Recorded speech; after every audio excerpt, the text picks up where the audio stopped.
नमस्कार दोस्तों, आप सभी का फिर से स्वागत है एस टी सोनम चैनल पर, जिस पर आप सभी को मिलती है हर दिन नई कहानियां देखने के लिए।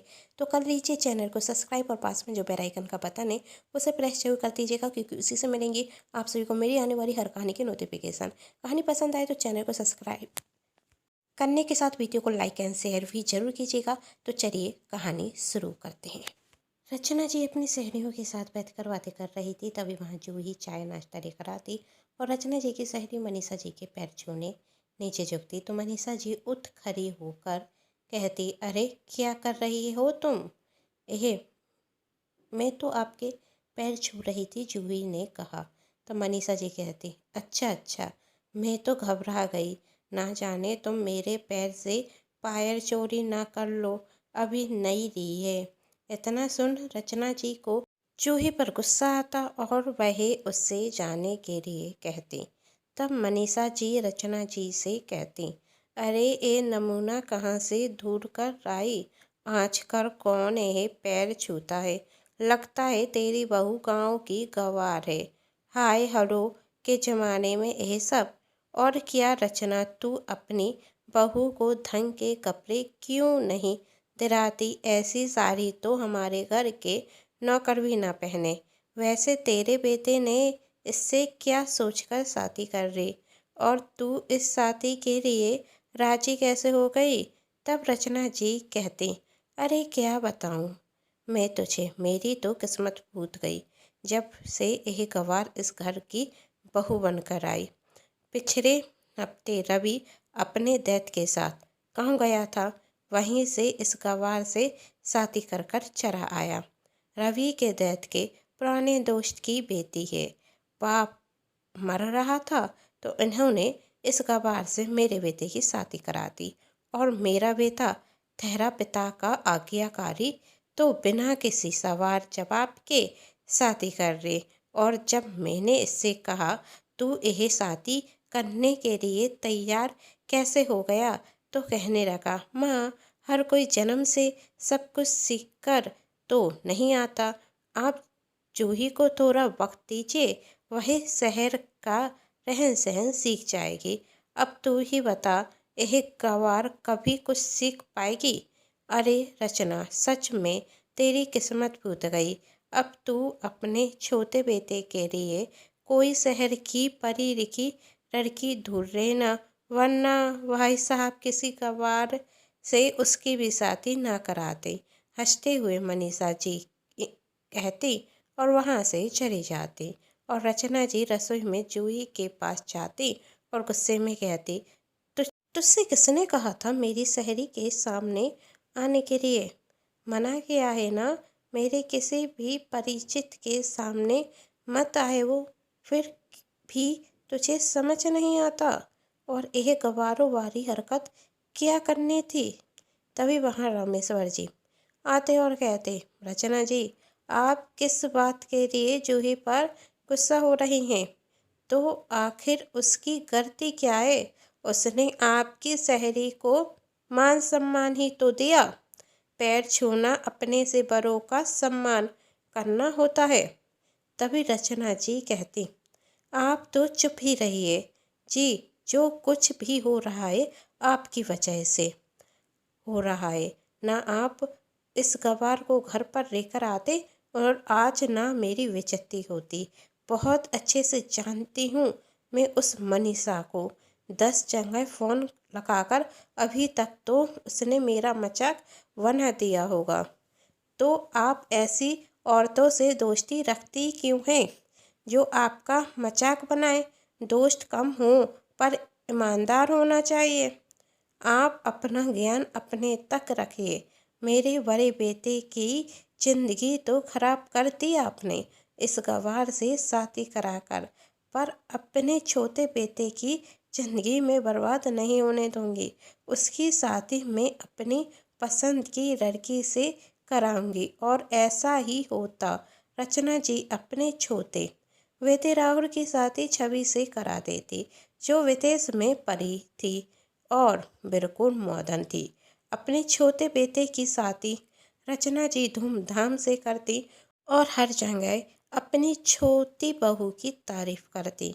शादी के बाद जब जूही छवि के लिए चाय लेकर जाती तो वही चाय का कप फेंकते हुए कहती, स्टूपिड गर्ल, यह क्या है? मैं चाय नहीं ग्रीन टी पीती हूँ। जाओ मेरे लिए लेकर आओ। तभी वहाँ रचना जी आकर कहती, अरे बेटा, यह गांव की गंवार क्या जाने ग्रीन टी क्या होती है। मैं तुम्हारे लिए लेकर आती हूँ। ठीक है, छवि ने कहा और ग्रीन टी पीते हुए कहती, मदर इन लॉ, वैसे आप भी इस गवार से कम नहीं। ग्रीन टी बनाना तो आपको भी नहीं आती। कोई बात नहीं, मैं आ गई हूँ, मैं आपको सिखा दूँगी। अब जाइए, मुझे एक्सरसाइज करनी है। पर बेटा, आज तुम्हारी पहली रसोई है, तैयार होकर नीचे किचन में आ जाओ, रचना जी ने कहा। तब छवि कहती, व्हाट, मैं और खाना बनाऊं? क्या नौकरानी बना कर रही हैं मुझे इस घर में? अरे बेटा, मैं तुमसे कोई काम करने के लिए नहीं कह रही हूँ, यह तो रस्म है। तब छवि कहती, मदर इन लॉ, यह अपना ज्ञान आप अपने तक रखिए और मैंने आपके बेटे से साथी रसोई में काम करने के लिए नहीं की है, ऐसो आराम के लिए की है। और हाँ, क्या कहा आपने? रसम? तो ठीक है, मैं बाहर से औतर कर देती हूँ, आप सब खा लेना। अब जाइए मेरे कमरे से, मुझे अकेला छोड़िए। और हाँ मदर इन लॉ, आज के बाद मेरे कमरे में बिना रॉक किए मत आना। आज तो आपने यह गलती कर दी, आज के बाद मत करना। दूसरे दिन जूही सबके लिए खाना बनाती और जब छवि खाना खाती तो खाने की प्लेट खिसकाते हुए कहती, यह क्या घास फूस बनाकर रख दिया है, मैं यह खाना नहीं खाती। कहते हुए छवि जाने लगती। तब जूही कहती, छवि, इस तरह खाने का अपमान नहीं करते। तुम्हें क्या पसंद है तुम बता दो, मैं तुम्हारे लिए कर बना दूंगी। पर अभी तुम यही खाना खा लो। जानती हो हम किस्मत वाले हैं जो हमें 2 वक्त का खाना मिल रहा है, वरना कुछ लोग तो इस खाने के लिए तरसते हैं। चलो बैठो और खाना खा लो। ए गवार लड़की, अपना प्रवचन अपने तक रख और आज के बाद मुझसे कुछ कहा तो मैं यह घर छोड़कर चली जाऊंगी। अपनी सास की तरफ देखते हुए छवि कहती। तभी रचना जी ने कहा, गांव की गवार तू क्या मेरी बहू से बहसबाजी कर रही है? उसने कहा ना वह यह खाना नहीं खाएगी तो नहीं खाएगी। बताओ बेटा, तुम्हें क्या खाना है, मैं बना देती हूँ। तो ठीक है, मेरी पसंद का खाना बनाकर मेरे कमरे में लेकर आ जाना। जूही अपनी सास से कुछ नहीं कहती और छवि मुंह चलाते हुए वहाँ से चली जाती। अब इसी तरह छवि अपने मन का करती, कहीं कहीं तो रचना जी को भी रखता छवि गलत है, पर वह उसे समझाने की बजाय उसका गलत में साथ देती, क्योंकि उन्हें डर था कि छवि यह घर छोड़कर चली ना जाए। फिर अचानक से रचना जी का स्वास्थ्य खराब हो जाता और उस दिन जूही और रवि और रामेश्वर जी घर पर नहीं थे। तो वह छवि को बुलाते हुए कहती, बहू बहू, बहुत तेज सिर दुख रहा है और चक्कर से भी आ रहे हैं, तुम डॉक्टर को बुला दो।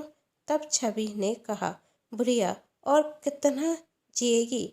रखता है तेरा भगवान के घर से बुढ़ापा आ गया है, तू मरने वाली है। मरना है तो मर जा, पर आज नहीं मरना। वो आज मुझे अपनी सहेलियों के साथ पार्टी में जाना है। छवि जब कह रही थी तभी उसके गार पर जोरदार तमाचे की आवाज आती। छवि का सिर घूमने लगता और वह अपने सामने जूही को खड़ा देखती। जूही छवि को उंगली दिखाते हुए कहती, तुम्हारी हिम्मत कैसे हुई मेरी माँ से इस तरह से बात करने की? वह मेरी माँ है, यदि कोई उनसे इतनी बदतमीजी से बात करेगा तो मैं उसे छोड़ूंगी नहीं। तब छवि कहती, ए गवार, तू इस औरत के लिए मुझ पर हाथ उठा रही है जो हर दिन तेरा अपमान करती है, गांव की गवार कहकर तेरी बेइज्जती करती है और तुझे तो इसकी इज्जत की परवाह हो रही है। तब जूही कहती, हाँ हो रही है, मुझे उनकी परवाह, क्योंकि वह मेरी माँ है। और तुम यहाँ से बिना कुछ बोले चली जाओ, वरना मुझसे बुरा कोई नहीं होगा। छवि वहाँ से चली जाती। रवि डॉक्टर को लेकर आता। डॉक्टर रचना जी को मेडिसिन देते और रेस्ट करने के लिए कहते। और थोड़ी देर बाद जब रचना जी को होश आता तो जूही उनके पैर दबा रही होती।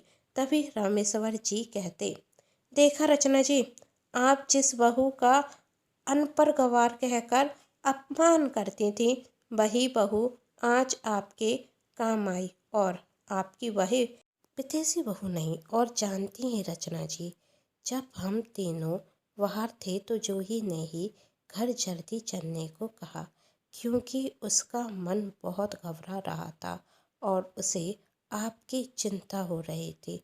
और यहाँ आकर देखा तो सच में आप बीमार थी।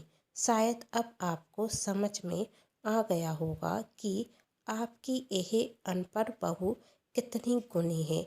रचना जी जूही को अपने पास बुलाती और अपने गले से लगाते हुए कहती, भगवान ने मुझे तो बेटे तो दिए पर बेटी नहीं दी। आज तुमने वही कमी भी पूरी कर दी। तभी छवि भी वहाँ माफ़ी मांगते हुए आती, क्योंकि जब राहुल को छवि की हरकतों के बारे में पता चलता तो वह उससे कह देता, यदि मेरी माँ तुम्हें माफ़ करेगी तभी तुम इस घर में रह सकती हो। और रचना जी छवि से कहती, यदि तुम मेरी बड़ी बहू की तरह रहोगी तो ही तुम्हें इस घर में जगह मिलेगी। दोस्तों, आप सभी को ये कहानी कैसी लगी नीचे कमेंट बॉक्स में जरूर बताइएगा। ये कहानी पसंद आने पर चैनल को सब्सक्राइब, वीडियो को लाइक एंड शेयर जरूर कीजिएगा। Thanks for watching.